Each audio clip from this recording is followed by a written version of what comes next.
আমি তানভীর আহমেদ, উপসহকারী কৃষি কর্মকর্তা। আমরা হচ্ছে একটা প্রধানের মাঠে আছি। আমরা যেটা দেখাতে চাচ্ছি সেটা হচ্ছে এই যে আমরা যদি একটু দেখাই কাছ থেকে ধানের যে পাতাগুলো বা হচ্ছে মাথার দিকের যে পাতাগুলো আছে এগুলো পুড়ে পড়ে যাচ্ছে। এটা হচ্ছে ব্যাকটেরিয়াল রোইল বা বিএলবি রোগ, পাতা পোড়া সহজে আমরা বলি। এরকম যদি দেখা দেয় মাঠে, সেক্ষেত্রে হচ্ছে ব্যাকটেরিয়া নাশক বাজারে কিছু আছে, যেমন ব্যাকট্রাপ আছে, ব্যাকট্রল আছে।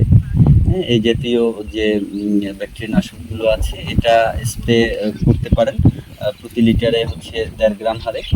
আর এটা ব্যবহার না করে আপনারা ঘরোয়াভাবে একটা আপনার হচ্ছে